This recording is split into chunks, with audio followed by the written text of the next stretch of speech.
The party may have gotten over in Melbourne, but we are still hungover. The time is still there at 18.5.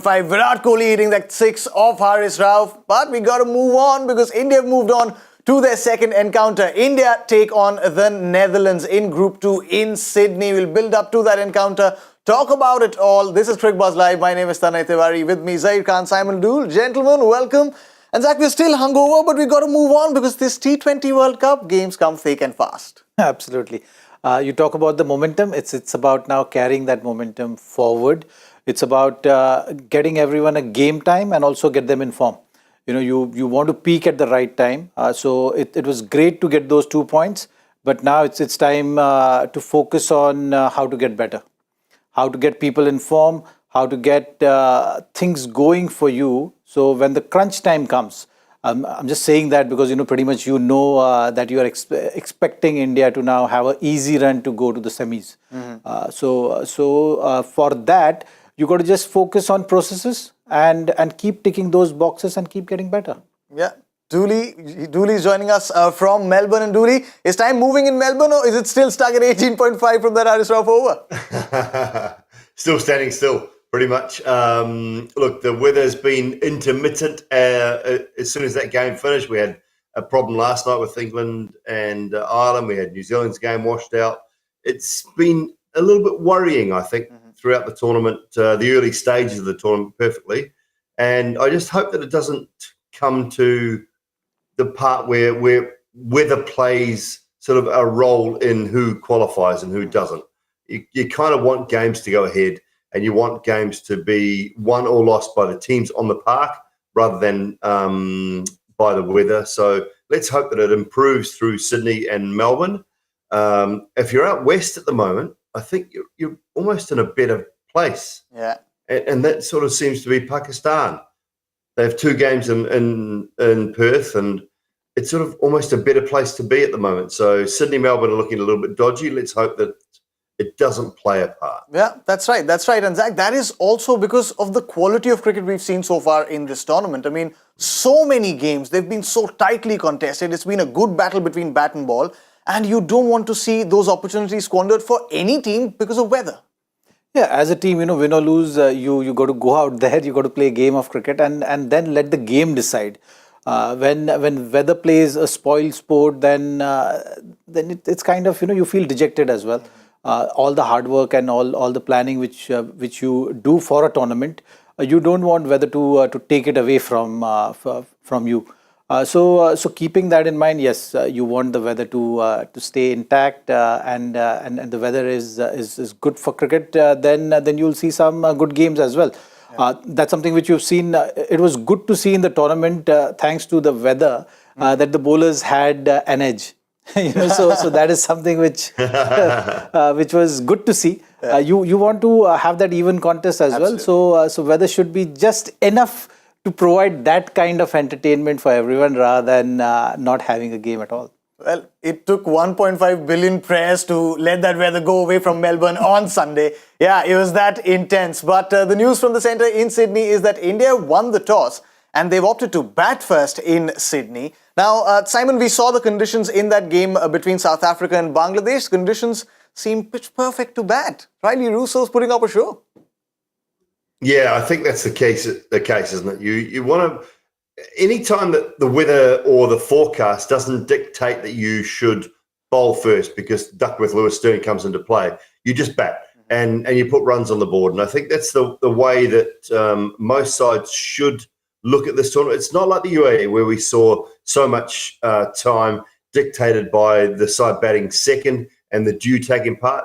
Dew is not a factor in this tournament. So if you have an opportunity to bat first, to put runs on the board, to put the opposition under pressure, I think that's the best way to go about things in this tournament. The only time you look at the opposite way around is when weather has a play or weather looks like it's going to have a play, and if dew becomes a factor. And neither of those things are relevant in Sydney tonight. They may be relevant at different times through the tournament, but they're not relevant at the moment. So I don't think it's a bad decision at all. Also, it's good game time for KL Rahul, who really needs those runs under his belt. And this might be a good opportunity, Zach, for KL Rahul to go out there, express himself, perhaps make those corrections, if any, and it's a good opportunity for him. And also you have an advantage of seeing the earlier game. You've seen South Africa play Bangladesh. You know exactly how the pitch is going to behave. You've seen the pace of deliveries have come in handy. You've seen the nature of the wicket. The wicket has been slowing down. So those pitch conditions also had a role to play in deciding what you should be doing in your game. And I think that's the case here. Knowing that the wicket is on the slow side, knowing that Tabraiz Shamsi also was getting some turn, so your spin bowlers are going to come into play, and as the overs are bowled on this pitch, the pitch will assist more for the pace of deliveries and the spin bowlers. So I think that's the basic thought process for today's game. Apart from the fact that your batters need game time, and if they're setting the total, you have that much more luxury to plan your innings. So these are the factors I think have helped Indian team management decide, okay, batting first is a right choice on this particular pitch. Another thing that the Indian team management has done is that, Simon, the playing 11 is unchanged right now. And we saw in the build-up to this T20 World Cup that there were a lot of trials, there were a lot of experimentations in terms of combinations. Of course, you lost a few key personnel in terms of Jadeja and all as well. And yet, is this a good sight to see that Team India, despite Netherlands not being the strongest of oppositions, them going with their big guns and saying, this is the combination we've logged, we're going to play with them? Yeah, you want to try and keep a similar combination throughout the tournament if you can. And from an Indian point of view, what are their options? Do they bring Chahal in? Do they leave Akshar out? I mean, I know he was expensive in that one over, but I still think that Akshar has a really big role to play through this tournament. And I think he deserves another opportunity, even though it was just one expensive over in that previous game. So what you want to be able to do through these short, and I know it seems like a long tournament sometimes, but these are short tournaments. They're 5 games, and then you're into a semi-final, final situation. So you want to try and keep the same combination if you can. And if it's your best team in game 1, then it surely is still your best team in game 2. You can't be changing it too much just to appease people, or just to try and make changes for change's sake. So I don't mind that they haven't changed their side, and I think it's a good thing. Zach, you've been a part of a world champion side. How important is security in a T20 World Cup or an ICC event where the pressure is immense, the chatter on the outside is immense? How crucial is security within the players of their position, regardless of the performances in a few games here and there? That's got to be very crucial. See, World Cup to World Cup, you'll hear everyone, all the experts talking, all the team management personnel talking, that how you're going to plan for the World Cup. And then you rest players, you manage their workloads, you do a whole lot of things around that particular tournament. So once you get into that tournament, it's about then, that's not the time to then rest individuals. That's not the time then to see that, okay, how you going to make sure that they are available. Yes, if there are injury concerns and if you are managing someone and that particular player is very important to you at a crucial stage of the tournament, then I'm with that kind of a thought process where you're just managing the workload because you want to protect someone's niggle or something on those lines. But if that's not the case, then this is the tournament you've been planning for. This is the tournament you've been saving all your players for. Now is the time to go out there and do the business for your team.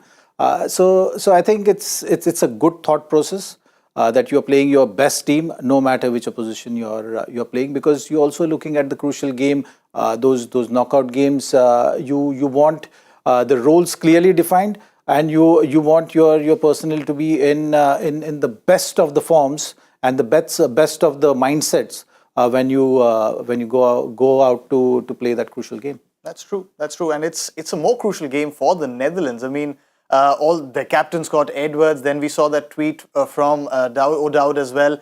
And all of them, it just becomes so special for them. They've gone in unchanged as well from their last game, lost only by 9 runs. If not for those run-outs for Max O'Dowd and Tom Cooper, things could have been very, very different. But what a big stage and a big opportunity this is, Simon, for the Netherlands. I mean, the result aside, just the chatter around this game, any India game is so huge. And we saw that in the tweet from Max O'Dowd as well. He says dreams do come true. And this is their chance to show the world what they're made of.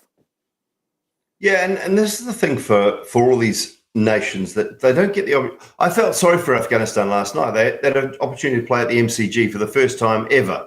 And it didn't quite happen because of the rain situation. So for these teams that come into these T20 World Cups, they get an opportunity to play against the big stage, the big nations on some of the greatest grounds in world cricket, and you have to make the most of that. Have to take advantage of that. You have to think, I need to be at my best. I need to just remain as calm as I can possibly be in the fact that it will be fire. I'll be excited. I will be, my emotions will be running wild because they don't get to have these situations or these games very often in their life. And, this is the one thing that I see the T20 World Cup evolving as the game or the World Cup that sort of spreads a little bit further. I'd like to see 24 teams in the years to come in the T20 World Cup, because I think this is the growth of the game. And so therefore you expose the Netherlands and Scotland and Ireland and UAE and all these other countries to international cricket. And that's the exposure that we should be giving, I think, to these nations. It's not required in the 50 over World Cup, but I think in the T20 World Cup, it's where they can compete, and it's where they should be looking to put their show on earth, put their wares on show, and put on good performances. So, look, it's a big game for the Netherlands. Can they win it? Do they win it? No, but they can show the world what they have to offer. That's all right, and the world is watching. Every time Team India play, the world is watching. Yeah. And Zach, I mean, the Indian players are so used to the media frenzy, the attention, the chatter around the team. Teams like the Netherlands perhaps would, from a distance, crave for that attention. And now that they've gotten it, something that Simon said, do you agree with that? That this can be an expanded tournament into perhaps more teams who get more opportunities and experiences like this, like the Netherlands will get today. It has to be like that. And also you look at the global cricket footprint right now. There are so many leagues also coming. So there is enough exposure, and this is their moment to get noticed.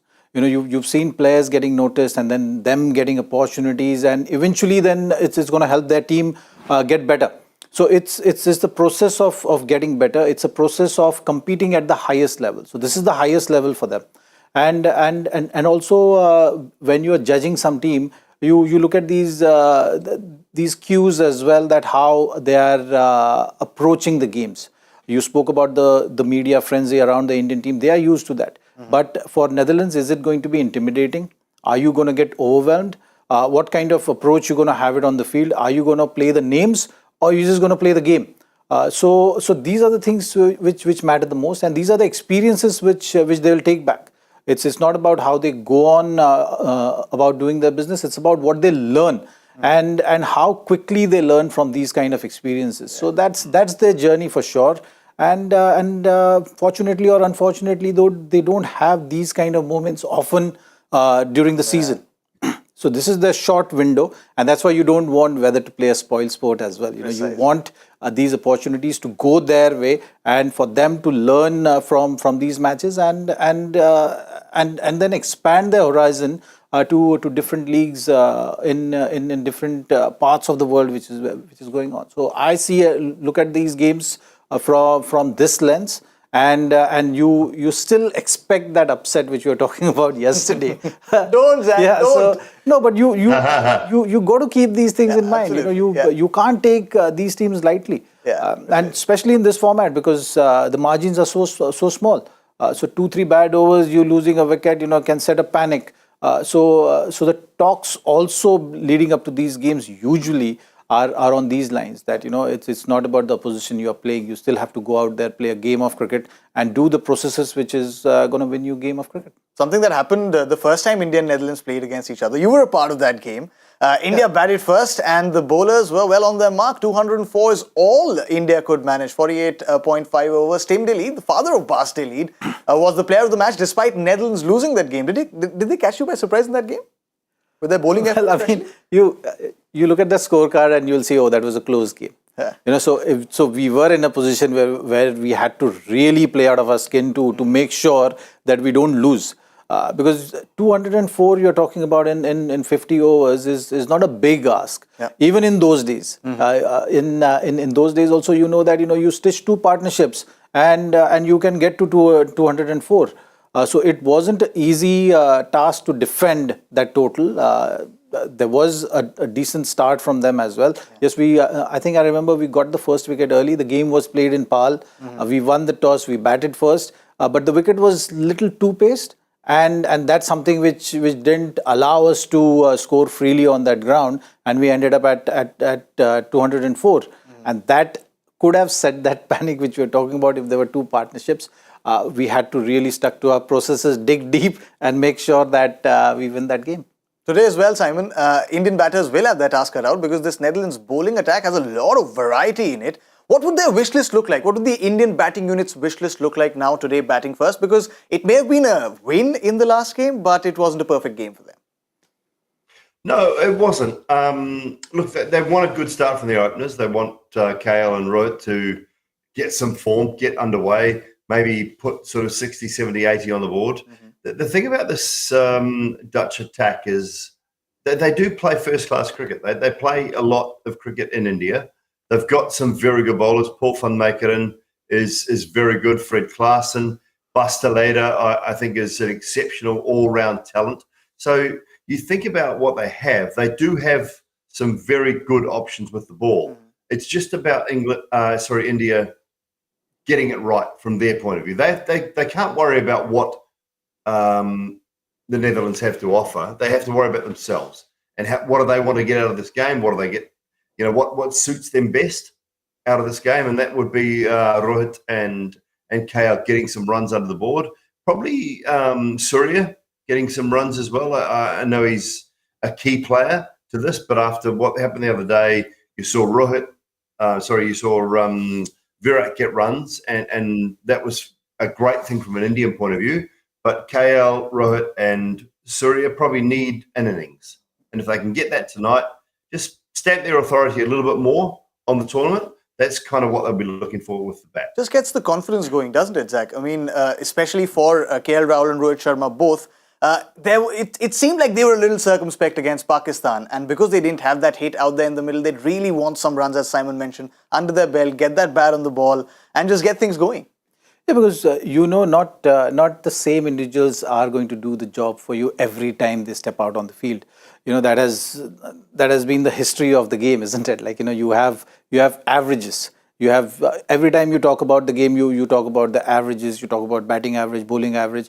So it catches up, and that's why you need if you have 6 batters in your side, you want everyone to have that game time out there in the middle. To be able to approach the big games in the most clinical fashion, and the more players, the longer the list, more comfortable you will feel going forward.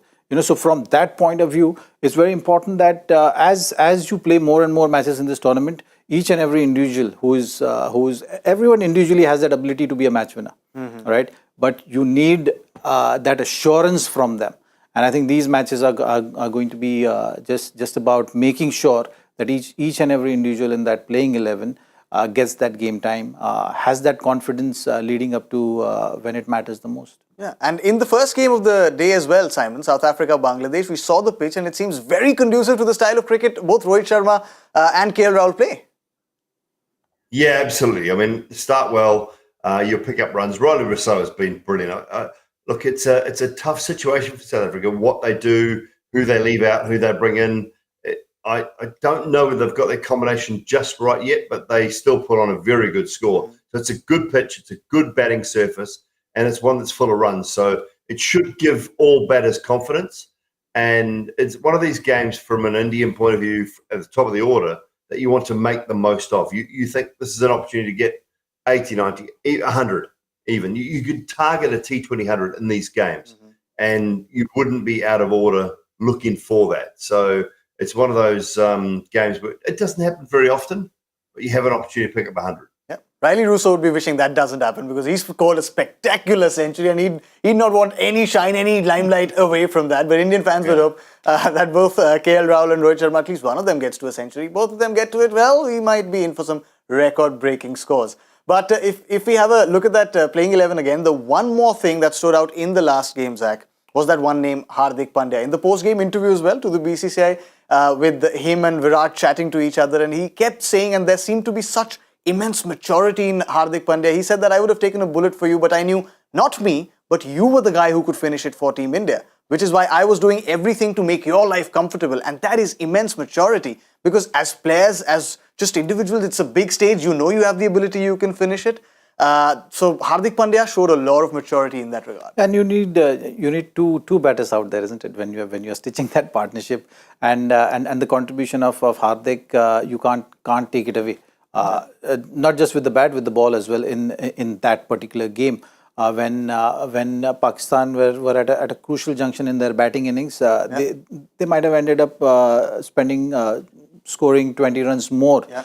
But Hardik took those crucial 2 wickets in that 1 over, which also in a way created that dent in the target setting for Pakistan. Yeah. So all around performance. Yeah. And also the way he took the pressure of Virat, when he took the spinner on in that partnership. So those sixes actually made the difference of taking that pressure, keeping up with the required rate. These are the things matter in a partnership, which Hardik did beautifully.